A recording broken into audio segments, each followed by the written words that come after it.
Well, and I have to use a wheelchair a lot because of the MS. And I was used to walking miles and miles on nature walks and going to national parks in hot weather and just being able to trudge through it.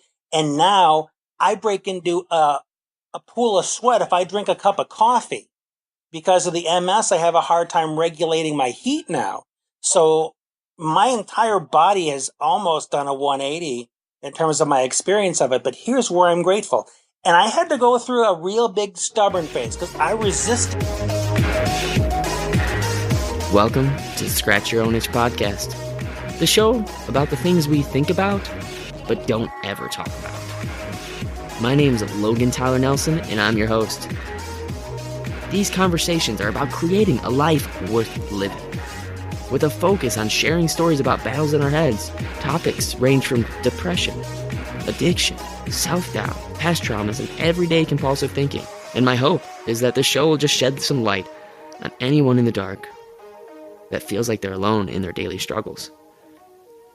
Please take note that this show is not meant to be a replacement for professional diagnosis or professional therapy. I am not a counselor or a therapist.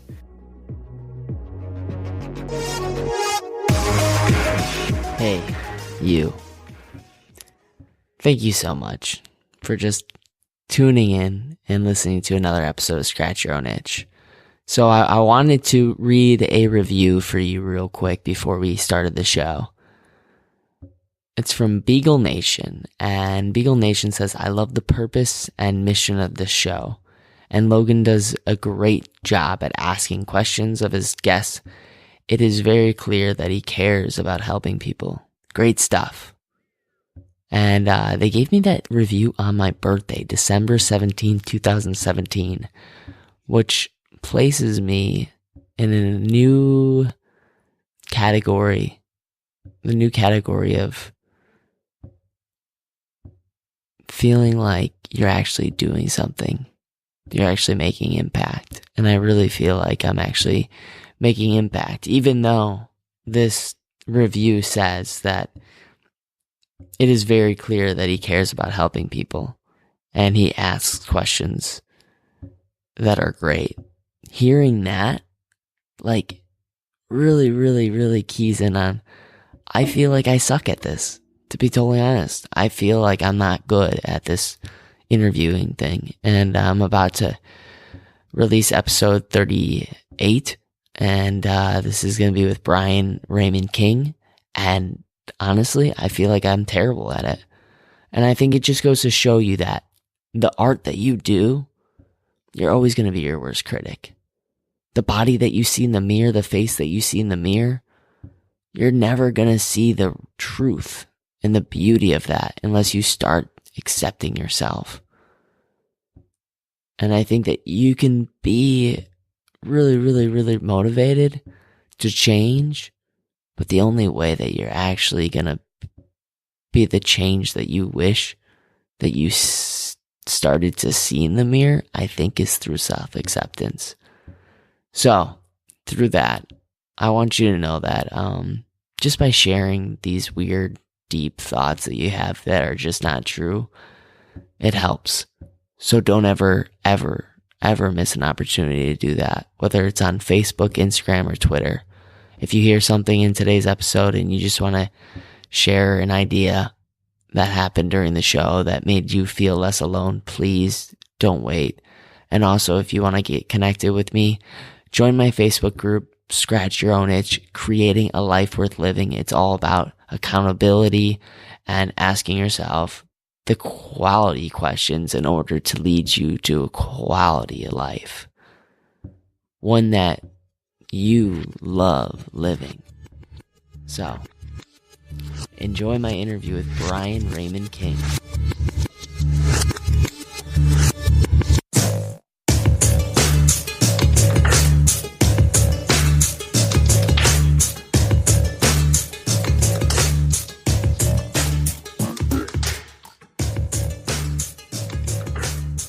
Hey, you. I know what you're thinking. You're thinking you're the person who's going to save the world. And I believe it, but I think you need to save yourself first. I believe 100% that when the plane is going down, that you can't help anyone else out until you put on your own oxygen mask. But today, guess what? We live in a world that's fulfilled with negativity, suffering, and trauma. And it kills me to know this, but it's your choice to either succumb to it or overcome it. Personally, I'm super stoked right now that you're suffering.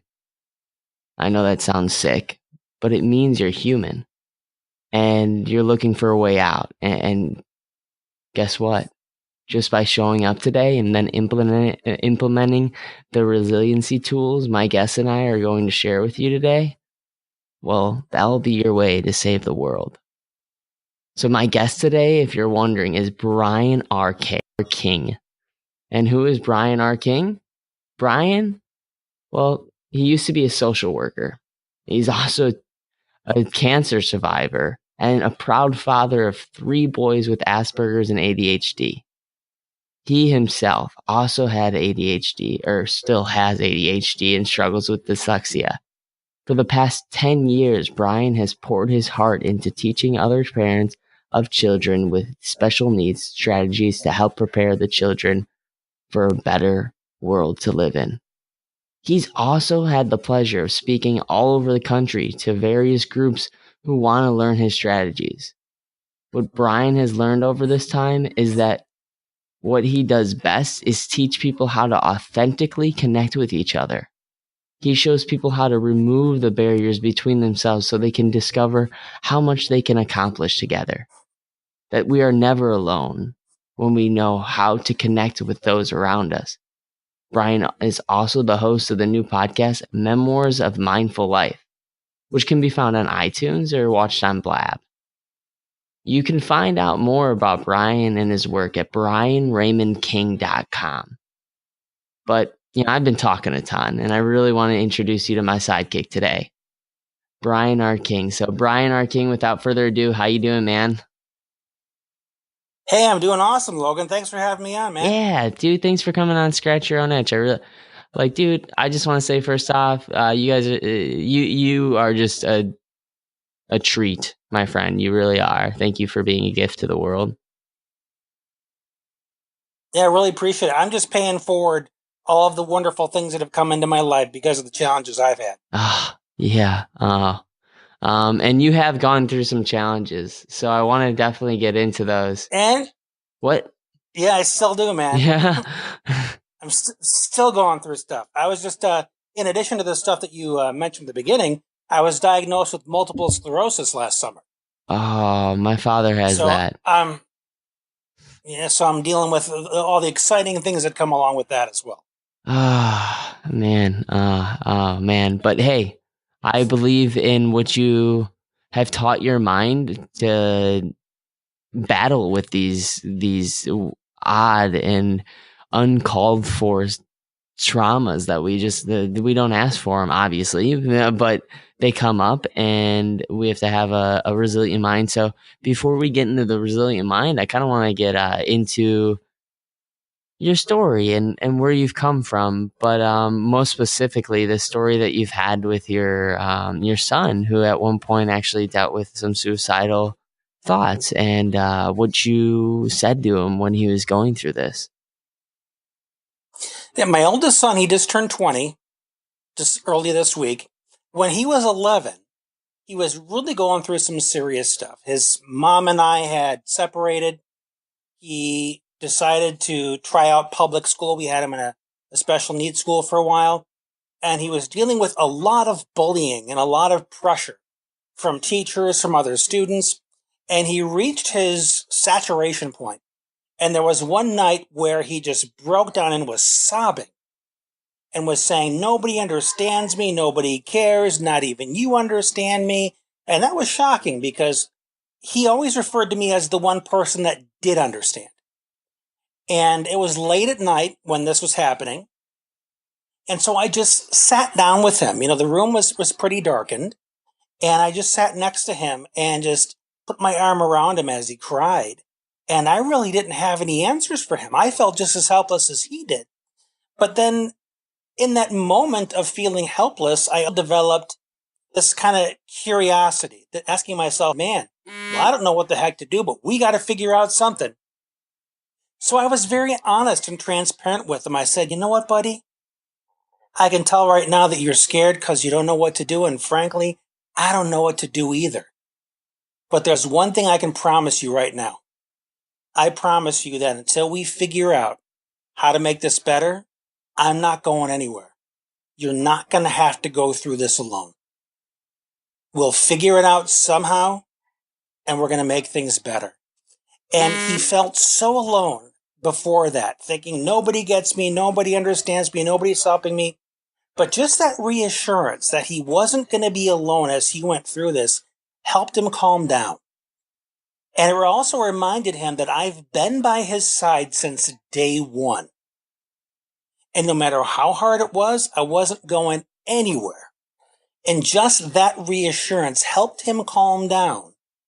And once he was calm, we started developing a plan about who we were going to approach at school, the kind of questions we were going to ask them, how we were going to frame the problem, what our expectations were. And we were both able to get a good night's sleep after that and start over the next morning.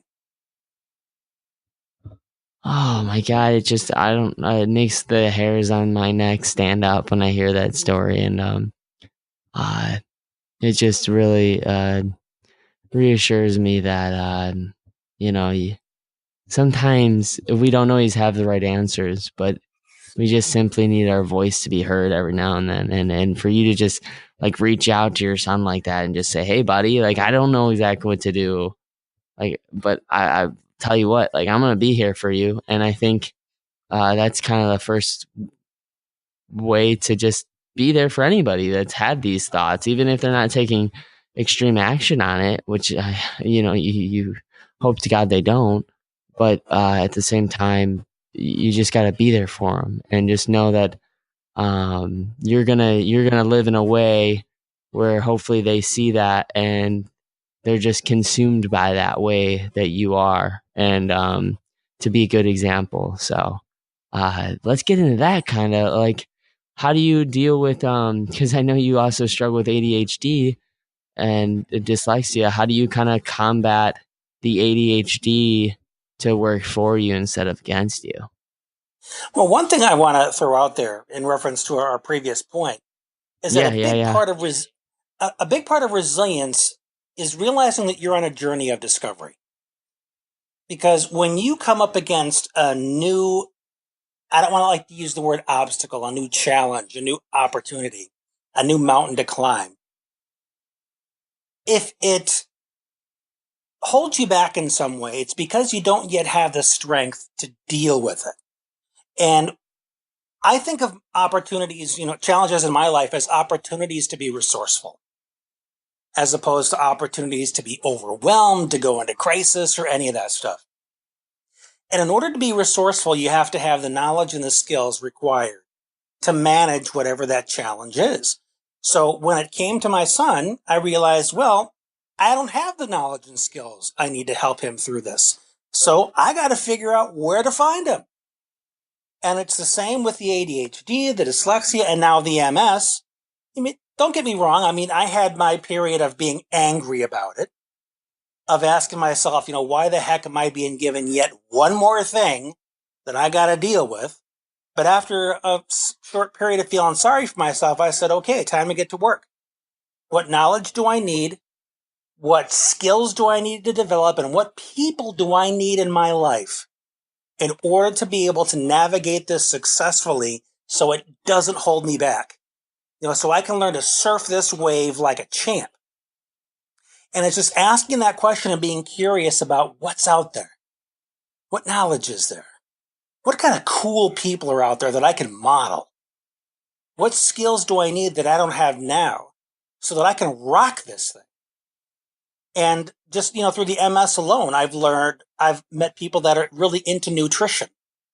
People that have taught me how to exercise in ways where I don't have to put myself in danger of falling or hurting myself, that have made a huge difference in my feeling better inside this body.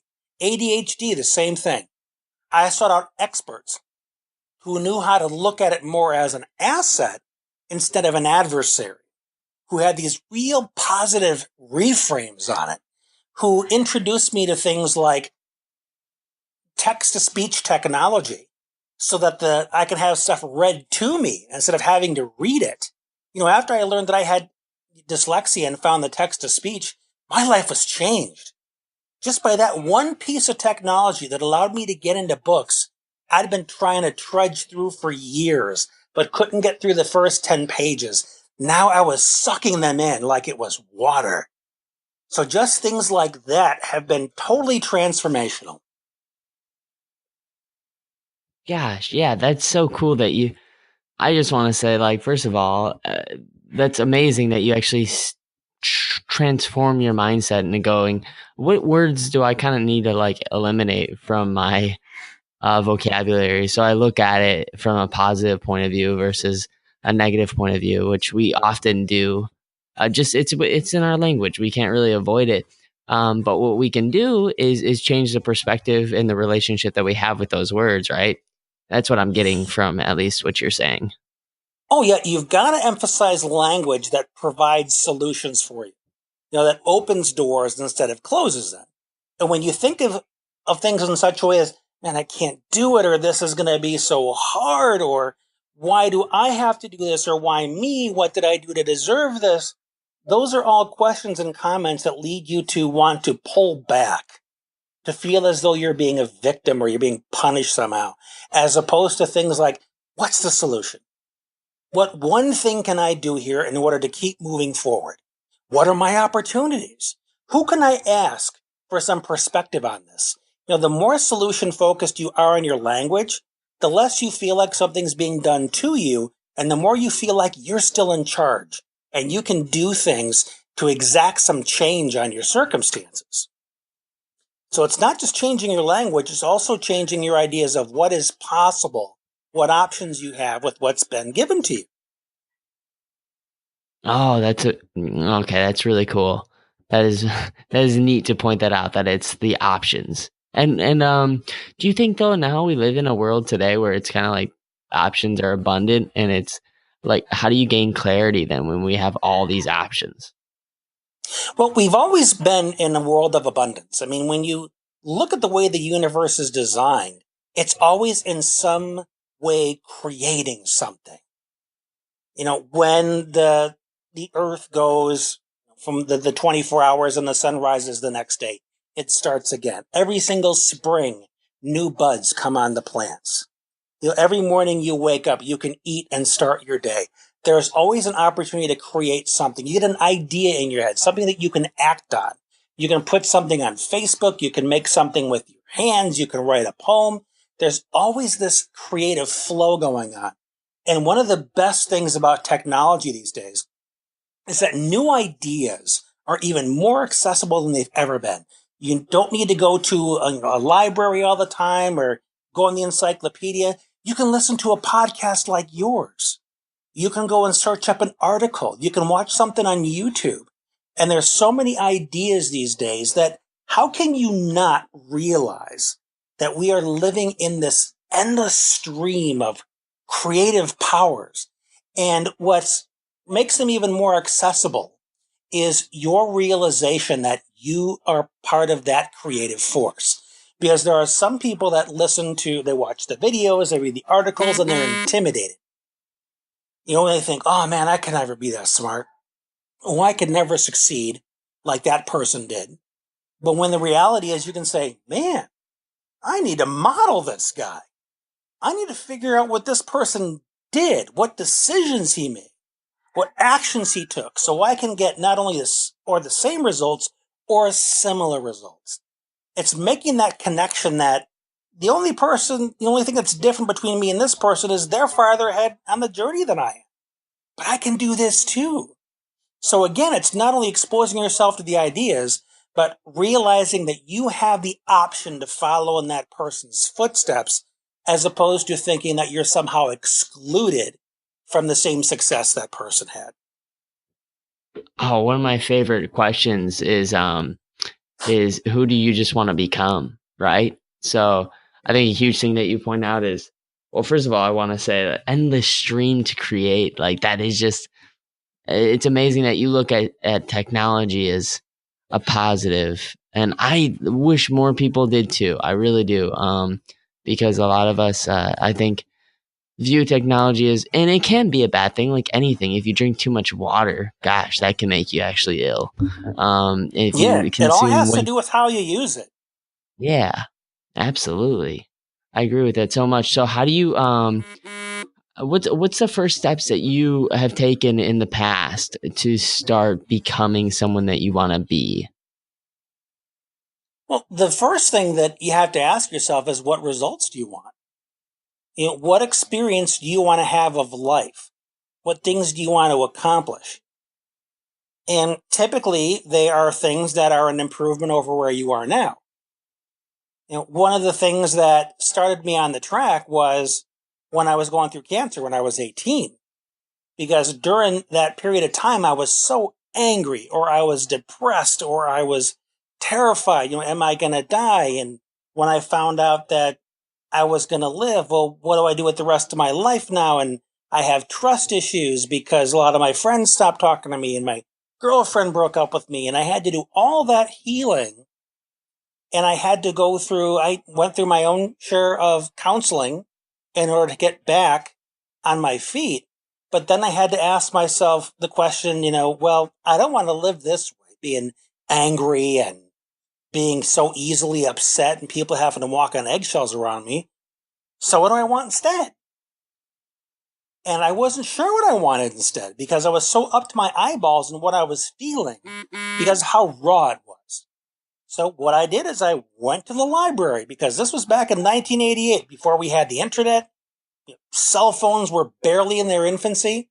So I started diving into personal development and philosophy and world religions and started getting into these new ideas, in Socrates and Buddhism and all this other stuff. And I began seeing the possibilities of how else I could think besides how I was thinking now. And I started studying things that taught me how to be in the present, how to let go, how to be much more optimistic.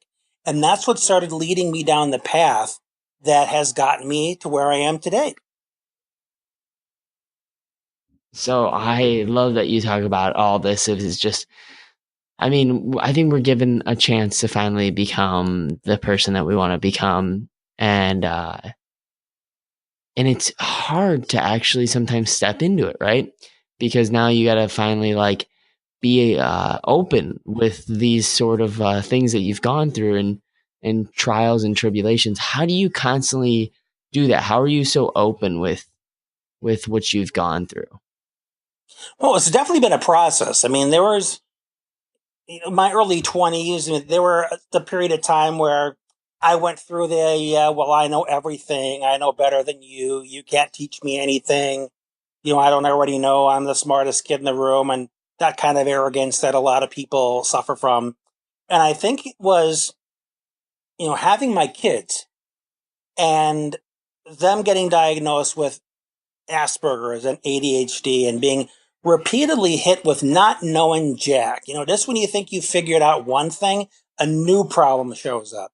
And the more I've had to reach out to people over the years and remain a perpetual student, the more I realized that that was the frame of mind I needed to stay in. I needed to stay open and curious and humble and keep myself open to new ideas so that I wasn't held back by my belief that I knew everything or that I was so certain about the way something worked that I didn't need to examine that and question whether there was a better idea out there I could use. So a lot of it was just life continually kicking me between the eyes. And just when you think you've got it all figured out, it steps up and kicks you again.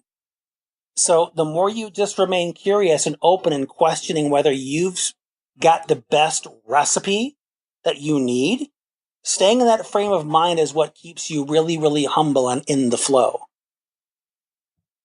I love that you talk about curiosity. And I think actually that's the one thing that kind of stinks about growing up is we think we can't have fun and we can't play anymore. And I think you can still have fun and still play. Maybe you just don't have the body that's created for, being able to roll down the hill and tumble down the hill and make these crazy big snowmans, which you still can do as an adult, but your body might not be like, okay, this doesn't feel good like it used to as a kid. But what's great about it is you can be intellectually playful. I believe, at least, like intellectually curious, which is, studying the philosophy and going out there and improving yourself with self development. But is there one little thing that you found from a particular philosopher that made you more resilient and more resilient minded? Well, the first thing I want to do is give you credit for what you just said. Oh It's man, not thanks. it's not that you can't have fun as a grown up, but what fun means to you changes.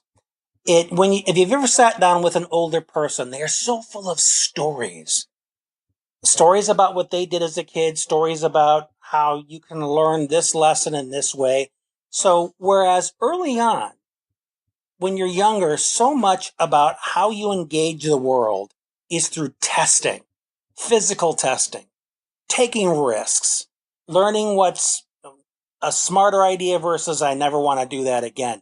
But as you get older, more and more of how you learn is based on reflection and examining, reflecting over the stories of what you've learned over the years, listening to other people's stories. You become much more of a carrier of wisdom when you're older. And earlier in life, it's all about acquiring the wisdom. You know what I mean? And then you kind of pass it on in later life.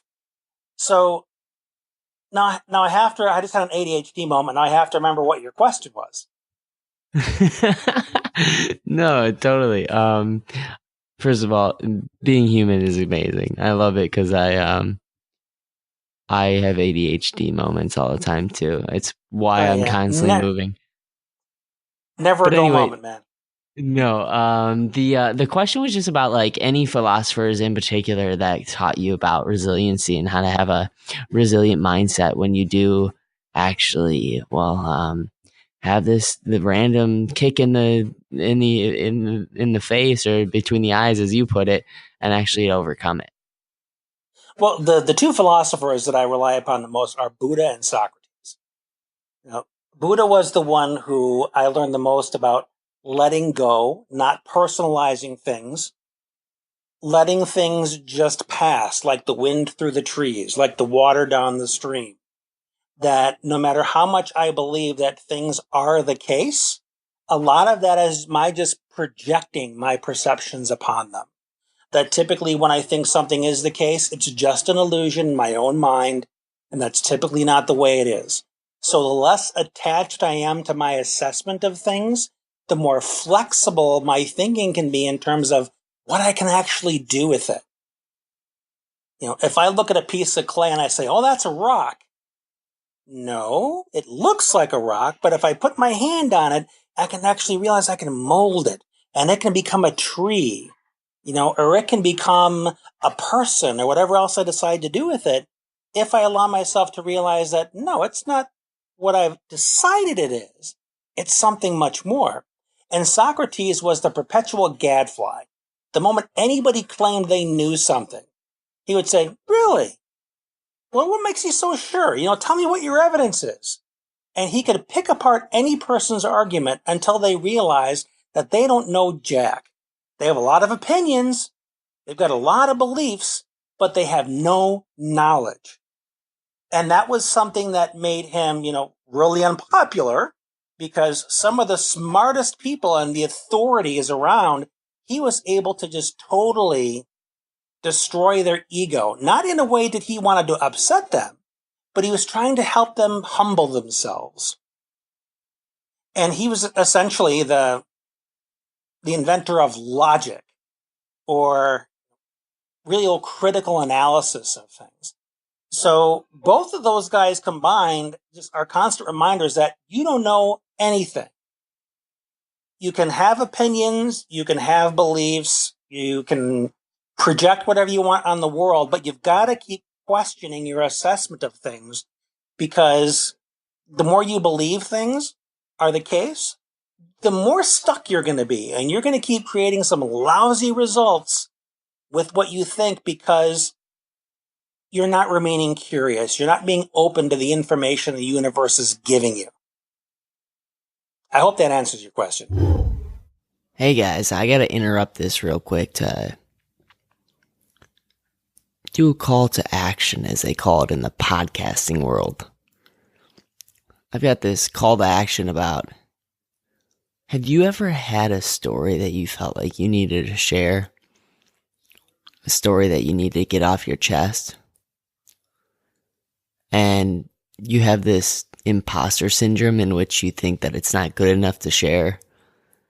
But let's be honest, any trauma that you've ever gone through needs to be shared. You deserve for your voice to be heard. So if you ever want your voice to be heard, please let me know. I'd love to help you with a podcast. Maybe writing books just isn't your thing, but a podcast, you're a talker. You know how to talk. Well, back to my interview. No, it does. Absolutely, it does. I really love that you point out that to stay in a belief system can be limiting, right? Like if you believe A always equals A, then you're limiting yourself. Or the rock example, like you said, like, no, you can do so much with that rock and mold things with that rock.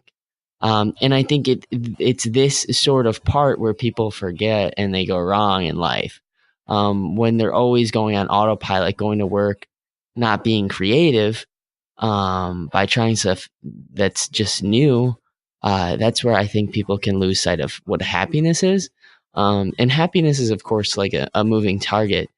But what do you think can give someone immediate happiness other than just creation? Gratitude. Gratitude. That's simple. Plain and simple. Gratitude. Because gratitude is the recognition that things are being given to you, that opportunities and experience are being brought to you, as opposed to thinking or mistakenly believing that your life is somehow routine, that there's no newness to it. The people that complain about Mondays have lost their sense of appreciation and wonder. They think nothing new is coming my way, just the same old stuff, different day. It's a very unfortunate rut to let yourself get into. When the reality is, yeah, it's Monday, but you haven't done this Monday before. This is a brand new Monday. And you can do what you did the last Monday, or you can do new stuff. You can look around you to see what's changed. I guarantee you that, if it's slow in traffic or you got a stoplight, you can look at the person next to you and you can smile at them or you can wave. You can do something unique to connect with another person to make that day fresh for you. You can go through the Starbucks or the Dunkin' Donuts and pay for the order of the person behind you. There are so many things you can do to make it life affirming. There's absolutely nothing that condemns you to monotony. I'm sorry. I was just like I was having one of those like where I'm just like really listening in. Oh, geez, that's yes, and yes again. Because I think that one of the things that I really, really take from that is that when you just simply take a little bit of time, and I really do believe in these mini small investments. It's not like the Herculean sort of moves that people actually get a lot of investment in from the return. It's more so like just taking 5 minutes, right? And just saying like, all right, in this moment, I'm grateful that I'm breathing. I'm grateful that my heart's pumping. And then actually utilizing something that maybe could be actually a negative to your life, which is, oh man, I'm grateful that I can walk. And instead, like so many people have to be running like crazy to think that's the way to get in shape is by running all the time. But really, the way to get in shape for me is just to walk and have those simple gratitudes and not compare yourself. Well, and I have to use a wheelchair a lot because of the MS. And I was used to walking miles and miles on nature walks and going to national parks in hot weather and just being able to trudge through it. And now I break into a pool of sweat if I drink a cup of coffee. Because of the MS, I have a hard time regulating my heat now. So my entire body has almost done a 180 in terms of my experience of it, but here's where I'm grateful. And I had to go through a real big stubborn phase because I resisted the change. I loved walking through national parks. I loved being able to just put my shoes on and go for a walk instead of having to think about, is my wheelchair completely powered, you know, or other things like that. But what I've now being grateful for is I'm grateful that there's such a thing as a wheelchair. I'm grateful that the stores have these powered carts that I can use to go and do grocery shopping instead of having to wait for one of my kids or my wife because I can't carry the groceries in my lap when I'm in a manual wheelchair. And all these things that reduce the barrier between me and what it is I want to accomplish. So what appears on the surface to be a lack or an assault on my freedom, my independence, is actually an opportunity to see gratitude in new things. And another thing I want to point out, because you were talking about, don't need Herculean steps to be gratitude. It can be little things. When you think of the artist Michelangelo, one of his most famous creations was this gigantic marble statue that he called David. It began as a huge block of marble, and he had a vision in his head of what David looked like. In fact, somebody asked him, man, how did you create David out of that big chunk of marble? And his answer was, well, I just chipped away everything that wasn't David. So he had the image of it in his mind, and he kind of got rid of all the noise, all the extra marble around it that hid David. He saw David inside the marble. And he didn't just give it, a whack here and a whack there and all the marble fell away. These big, huge hammerings. Nah, he did a little bit at a time. Chip here, chisel there. And I don't know how long it took him, but he did it in those small little steps. And the people that think it has to be a big sweeping gesture are simply impatient. They're not willing to take the time and be precise and be an artist and carve the life they want for themselves a little bit at a time. It's important to realize that in many cases, it's baby steps. Sometimes it's bigger steps, but as long as you're making progress or you're learning something, even though you might feel like you're taking 2 steps forward, 3 steps back, I still consider that progress because with the 3 steps back, you now have maybe a bit of a bigger, a larger view on the situation. You can say, I slid back a little bit. What's that about? What did I do that caused me to backslide? And what do I need to do differently in order to regain my lost ground? So as long as you're asking the right questions, you've lost nothing. Wow, that is so amazing. I'm just wow. I'm so I'm not dumbfounded by it completely because I know that I strive for that, but I know that I myself also lose sight of that sometimes when those 15 minutes of the day that comes up where I'm like, man, I really just wasted those 15 minutes. I feel like I did nothing just now. That was just pointless. I'm working on my website right now, for example, and I feel like I'm going nowhere with it. But I'm realizing too that heck, I just found probably 15,000 ways not to do it, right. And I think we live in an age where we need to think about the history, which has kind of been the theme of this conversation about history to find the answers. So one thing Einstein would do is he didn't look at, or not Einstein, it was Thomas Edison rather. Thomas Edison would go, I try to find light for a light bulb, and I didn't think of it as 2,767 failures. I found 2,677 or whatever, how many times he failed, as ways not to actually create the light bulb, which I don't know if that's all part of resiliency in your teachings. Is that categorized as resiliency? Absolutely, because it allows you to keep moving forward when you see all of your attempts as a process of elimination. And that's one of the things that Edison was really good at. He knew that he was working his way towards finding the proper filament for the light bulb. It's the same thing that allowed the gold prospectors to keep digging when they just came up with one rock after another. Because they knew that, okay, I've dug this hole, I've eliminated this. Now I know the gold isn't here, but I'll start digging over here. Maybe the gold's there. Because they knew eventually they were going to strike gold because they heard it was out there somewhere. So instead of thinking, okay, the first place I dug, no gold, I'm a failure, I'm going back home. They didn't think like that because it's a process of elimination. You keep digging until you find what it is you're looking for. Same thing that made Edison succeed, same thing that has moved society forward.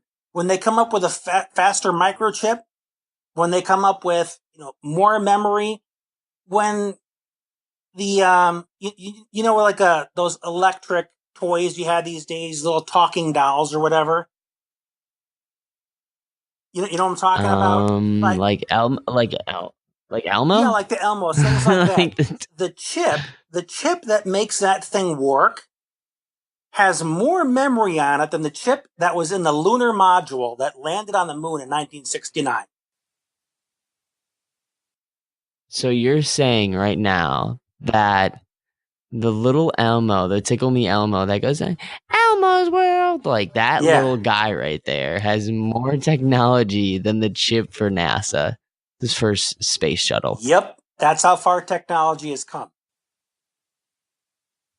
See, if you've thought of technology as a negative thing in your life, I don't know. I'm kind of struck by it. I can't believe it's incredible to just look at that measurement of progress, which is great. I think that this is something I'm learning right now. Like in the moment, I love how you look at it as long as it's tiny little progress or progressive rather. The word is progressive moments in your life, then you can really go a route where you no longer need to feel like it's the right thing to do. You don't have to like develop this like this constant intuition. Oh, I feel like this is the right thing.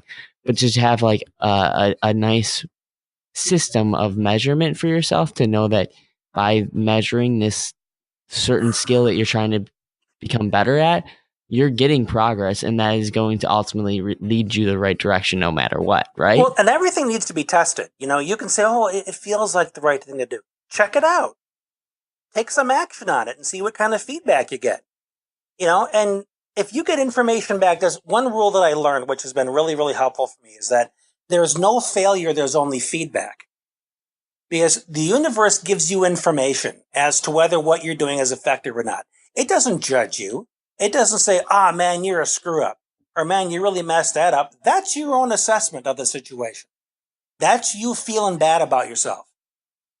When the reality is information is neutral. So if you try something and it doesn't go the way you wanted to, okay, that's useful information that lets you know you need to do something else. That's not saying you failed. It's something you do to yourself, man. So take the information for what it is and take some new action until you get the result you want.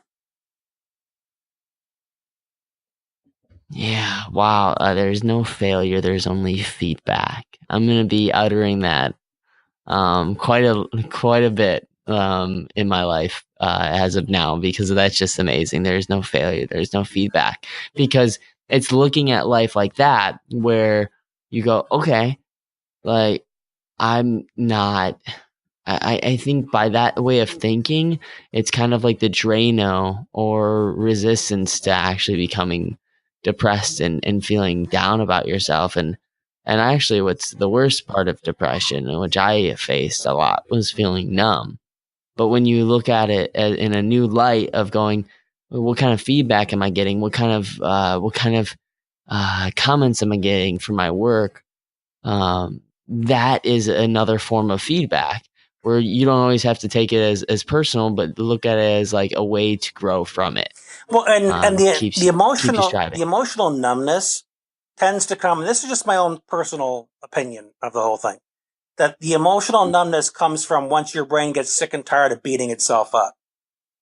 It gets tired of the punishment, so it just stops giving itself any kind of input. But if you don't go to that punishment to begin with, it's much easier to stay in conversation with yourself and be a cheerleader. Say, well, man, I've tried, I'm tired because I've tried 100 different things, but you know what? We're still in this. We still got a chance to win this. We can still do that. Your brain is going to be a lot more open to that kind of input as opposed to hearing that you're a worthless piece of crap for the 1,000th time. That's something that after a while, you're just going to shut yourself off and be numb. So keep yourself engaged in a very positive way. I guess the key here is if you eliminate that tendency to judge or criticize the things that don't go the way you want them to, that in itself will help you be more resilient. Because you're not thinking of, I've made no progress, I just keep screwing up, I'm getting nowhere. That kind of talk, there's no resilience in, because it doesn't move you forward. It doesn't make you solution focused. So keep yourself thinking always in terms of the possibilities. Asking, man, what haven't I done yet? Who else can I talk to? What other options do I need to consider? Because the more you remind yourself that you are in an abundance game, that there's still something you haven't tried. There is no such thing as I've tried everything. Because when you say I've tried everything and it hasn't worked, you've slammed the door on any possibilities. Because our society would not be where it is today if all of those people said, oh, I tried everything, can't make the light bulb, forget it. Oh, I've tried everything, we can't come up with new treatments for cancer. I've tried everything, we can't develop the telephone. Now we got to stick with this whole cans and string or the telegraph. There's no such thing as trying everything. There's always something else. Hey, I just want to interrupt this show really quick. If this show is worth an hour of your time out of your day, first of all, thank you so much for taking the time to listen. And if you found it inspirational or valuable, please head over to LoganTylerNelson.com and leave a few dollars or whatever you find affordable to help this show reach a bigger platform. It takes a lot of time to put it together. It takes, unfortunately, dollars to make it happen. But all I'm trying to do is make people feel less alone and more comfortable with sharing the thoughts we all have and need to talk about more. Back to my interview. That is just gold.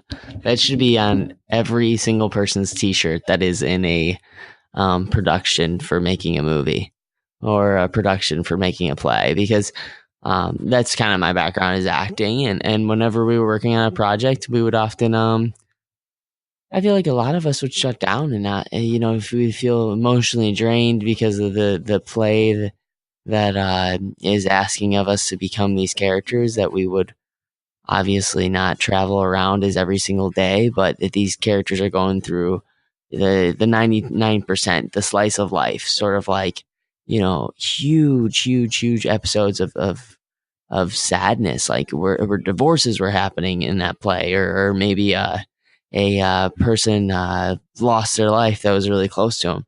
But if that kind of mindset came into that play of, we haven't tried everything, it would keep possibilities to being open, which we could talk about that kind of stuff for another hour. But unfortunately, we're rolling down towards the end of the show. But I want to ask you just some quick and curious questions that I like to try to ask most of my guests, just to sort of see how they roll with these punches. So I'm going to throw them at you whenever you're ready. Bring it on. Awesome. So the first thing I'd like to ask is, what is a thought that you keep having during the day that you just wish you didn't have anymore? One thought that I have in my that I wish I didn't have anymore. Yeah, that one thought. Sometimes I think to myself, I'm not smart enough. You're not alone in that, my friend. And yeah, but the way I quash it when it shows up is I'm not supposed to be the smartest. I'm supposed to be the most curious. Oh, thank you for that. Oh, yes. Brian, you and we have not been hanging out enough. So I feel like I really do feel like this is a relationship that is definitely being developed right now, because I could hang out with someone a little bit more curious like myself. Amen. Um, the next question I'd love to ask you is, because my mind thinks in like quotes and mantras, just to get me back on track. What's a current quote or mantra that you've been living by? Oh man, that's a piece of cake. Be so good they can't ignore you. Oh, yeah. That's so awesome to hear. Cal Newport, what's his name? Steve Martin, all those greats, they talk about that. Yeah, that's a Steve Martin quote right there. Be so good they can't ignore you. And that's the thing that really drives me to achieve the level that I continue to achieve in my niche of helping people with ADHD and Asperger's is I'm not satisfied with my current level of knowledge. I don't settle and I don't become comfortable. I am absolutely insatiable when it comes to learning more and more and more to help myself and other people create better results. Absolutely. Absolutely. Like 100% absolutely. It just, because I think it's, when that smell is in the air, that sort of like constant just knowing that I need to get better. It and also niching down and being specific. Like I need to point out how specific you are with it, because I think that can help anybody, that one person right now that's listening, go, okay, yeah, like be so good they can't ignore you. But then I become obsessed with it. And when you get really stupid specific with it, like that simple with it, I think it really helps you to go, I'm not trying to compete with the rest. All I'm doing is making myself the most unique I can be. And there is no longer competition. And you can agree with me or disagree, but I just had that thought. Oh yeah, I mean, if you're in a lumberjack contest, you got to sharpen your own saw, man. Yeah. You got to sharpen your own axe and make it as sharp as you can make it. You can't look at the guy next to you and say, "Oh man, look at the kind of uh whatever the kind of sharpening stone he's using. Oh man, I wish I had that stone." And the whole while you're not paying attention to sharpening your own axe. Total waste of time. Ah, agreed. That is so, I agree with that so much. Okay. Well, I want to ask you this question because I think it's a very, very important question pertaining to the conversation we just had. If you could become someone for just 1 month, who would it be and why? Oh, for 1 month? Oh, I'd want to be the Buddha. Nice. I've never gotten that. Just so I could spend time understanding from the inside, what does it feel like to have that level of serenity? To have depersonalized the things around you to such an extent that you realize on the most profound level that it ain't about you. No. Yeah, that's so. That's what I would want to experience for a month. Oh, I love that so much that you say that. I've never gotten that. That's it makes me deeply curious about this Buddha gentleman that you speak so highly of. Yeah, he lived in 500 BC. I highly recommend looking it up. It's Buddhism is considered a religion, but it's much more a worldview. It's an approach to how, it's a lens that you can look upon life through. So, and there are some golden ideas in there and concepts. Whether you buy it as a whole or not, it's like a menu or something. You can sample some things on it that can totally change your experience, but you don't have to eat everything on the plate. You don't have to eat everything on the buffet. Take what works for you. That's interesting. So I'm deeply, deeply curious on the way you're going to answer this question, because I know that I just know that your mind works in a very, very specific and genius way. I'll put it in my words. You may not think that. I think that. But let's go down this road.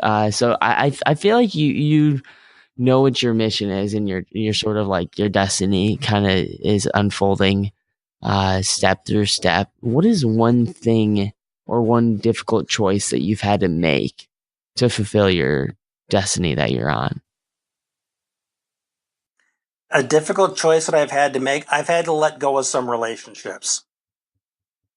People that I was really connected to, and people that I really felt that, oh, this is somebody I need to have in my life for the rest of my life. But then I realized if I'm going to step into the next phase of my life and grow, and this person doesn't want to grow with me, I've got to find a way to say goodbye to them and let myself grieve the loss of that relationship. And I've had to do that many times. Oh man, thanks for your honesty. I know I can personalize with that like enormously. Totally, absolutely. To feel like I have to let go of just certain relationships, and that's just kind of the way of life. I think I'm finding out more and more that I'm less alone with that. That a lot of people have to kind of let go of certain relationships in order to fulfill their dreams and their desires. So it's just a sacrifice. And also realize that letting go of old relationships does not create a vacuum. No. It opens the door for somebody else to step in that you can now model and grow into that relationship. So again, it's growth. One thing dies and passes away and something else takes root and blossoms in its place. So a loss does not mean that there's forever this chasm. It's just one more opportunity to move into something new. That is, wow. Wow. Yeah. Oh man, I keep having knowledge bombs go off in my head after everything you say. But anyways, I'd love to ask you this because I think this is a really important question. So no matter what we achieve as entrepreneurs or artists, or we're going to the university or starting that business and then actually getting the recognition that you wanted from starting that thing, but now you feel like maybe there's more and more and more and more. How do you deal with this sort of problem? Well, it's not recognition. It's about creating change. Oh, nice. When it comes to the stuff I'm working on with ADHD and Asperger's, one thing that's a constant of the human's condition is suffering. There's always this underlying current of suffering. And if you're waking up every day to say, I want to help relieve suffering in somebody's life, in my case, it's specifically ADHD and Asperger's, do you think suffering is ever going to go away? Hell no. It's part of the equation. But what you can do is relieve suffering today. Then you relieve suffering tomorrow. Then you do it again the next day. That is so. And over time you become better and better at it. That's so important. I just want to specifically point that out, that it's not about eliminating the problem or eliminating the suffering. It's just by becoming sort of better at it and more comfortable with it when it does arrive. Well, and realizing that it is part of our work of being human beings. Yeah. When you wake up every morning, you're hungry again. You're still going to have to keep eating and say, oh man, I'm tired of breathing today. This whole in-out crap, man, I got better stuff to do. No, you're going to keep doing it because that's part of the deal. And as far as our character goes and our mindset goes, learning to manage and relieve suffering is our sacred work. And what better way can we spend our time than to help other people learn to do the same thing in their own lives? Help them relieve suffering in some way. And there's no better way to live as far as I'm concerned. Yeah, so agree.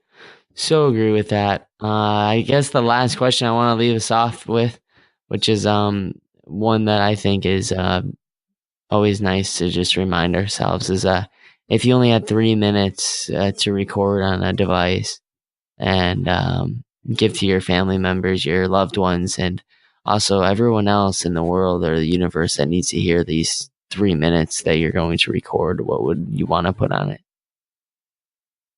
Well, in short, I would say the one thing you have to allow yourself in order to be happy, in order to live a full life, you have to allow yourself to be fully human.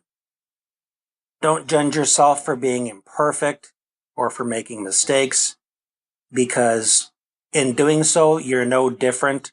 You're no better or less than every other human being. Anybody who thinks they've got it all figured out is lying to themselves.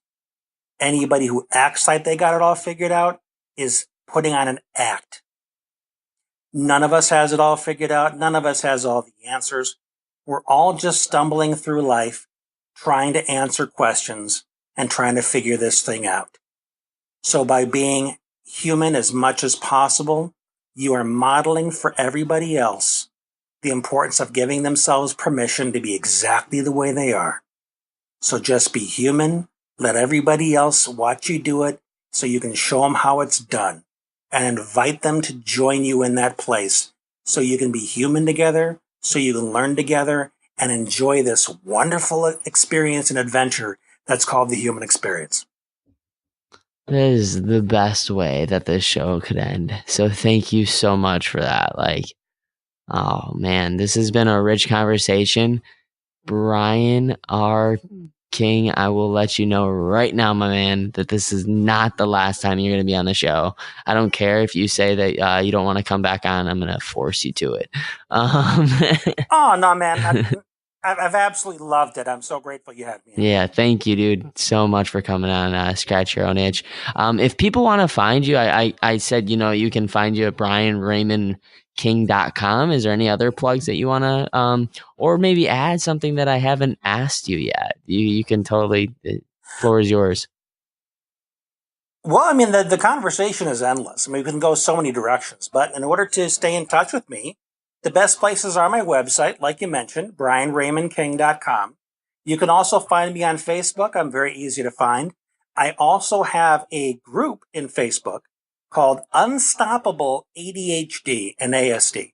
And the one bomb I want to make sure that everybody knows about is I've compiled an entire membership of videos and other resources to help you learn how to become unstoppable with ADHD and such.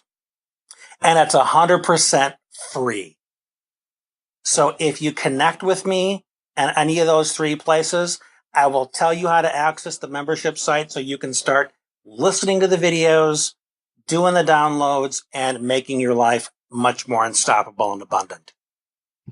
Dude, thank you so much for taking the time and creating that. That sounds like a huge, awesome offer. Like, we just don't have anything that's free nowadays. And hey, pretend for me, anyone that checks these videos out, pretend that you paid $4 million for them so you take them seriously to really start changing your life. That'll help me. And hopefully they feel that way too. Yeah, no, seriously, because it's worth that much.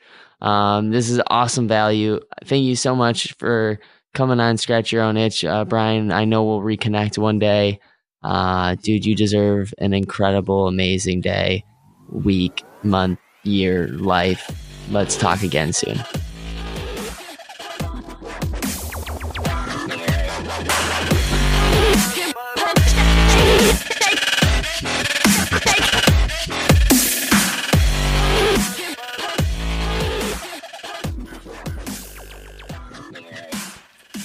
All right. Well, there you have it. Another episode of Scratch Your Own Itch with Brian Raymond King.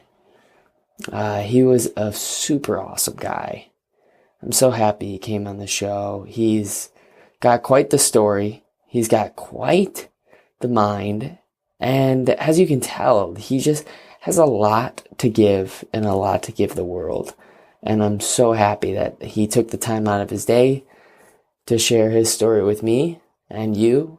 And also, guys, don't ever forget that this show means the world to me, and you mean the world to me. So if you're listening right now and you're having a hard time deciding on what you want to do, because you've never been diagnosed with ADHD, but you have this constant going from one passion to another and you just can't gain clarity, I would love to help you. Please reach me at Logan at LoganTylerNelson.com. Again, that's Logan at LoganTylerNelson.com. And also, please don't forget to hit that subscribe button for a notification every single time that this episode comes out, as well as if you want, you could go one bit further and leave a review. And if it turns out to be one of my favorite reviews, I will read the review on the show, and I'll also send you a little gift, something that'll scratch your own itch. So don't ever forget, though, you matter and you're enough.